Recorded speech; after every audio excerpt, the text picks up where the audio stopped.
voting underway for city elections, we reached out to all 5 mayoral candidates in Myrtle Beach for an interview. 4 said yes, Mark McBride declined. Here's Rigney, Daniel Aumen, Mark Kruea, and Brenda Bethune answering today's question.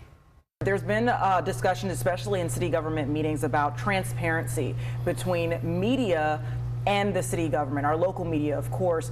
What are your views and philosophies on the communication, the openness between city government and your local media sources? Okay. So, transparency, and I've been thinking about that on my way here, see. Okay, so first of all, I think that you should all be allowed to be inside the office where the meetings are being held, so that you can, you know, word per word, transcribe what's going on and then tell it exactly to the public how it went down. It should be that way. There should not be any spokesman anymore. I'm going to get rid of the information officer. That's silly, where he or she has to translate what was said in that meeting room that has been cleaned up, scrubbed down. No, we're not going to have that. You're going to tell it like it is, because you know why? We're talking about the public's money. It's your money. Why is that hidden from you? You should know it. That's the kind of transparency I'm going to have all meetings. So you said it's between city government and local media, the communication between them? Mm-hmm. Yes, I mean, the platforms are there. You have, if you're talking about situational awareness, they have this website called P2C in Myrtle Beach. I'm not sure that it's manned that well because the reports are often incomplete when I try to use it.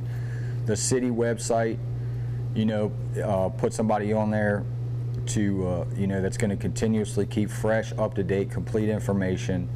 And then if the media wants to get in on it, I don't understand about freedom of the press, but I think you can just go in there and start asking people, you know, about the issues.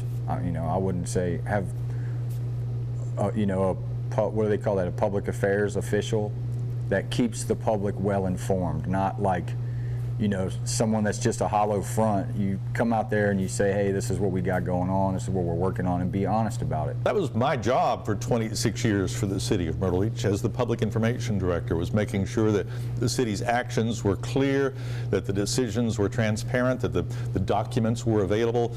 And I'm not there anymore at this point, so I've got issues with the way the city is conducting business. For example, the contract to build the expensive theater on Main Street is not a public document.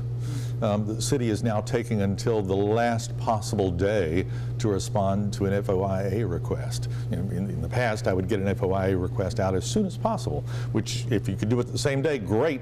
If it took a day or two, great, but don't wait for the full 10 or 20 days before you send the response out, and that's what the city's doing.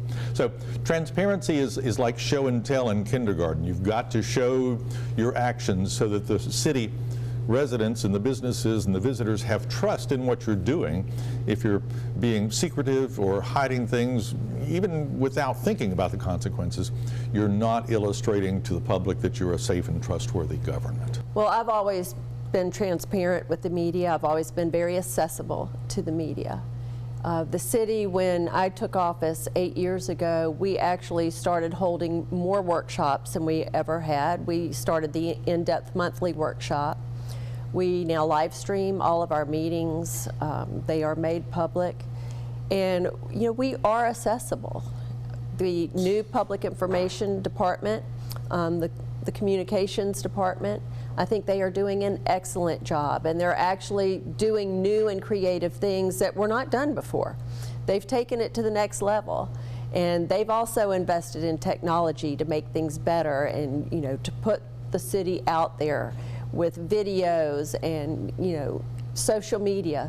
So I think that we're doing a much better job than we used to do. That's not a slam on the former public information officer. I'm just saying that now they are taking it to the next level and taking ownership of it.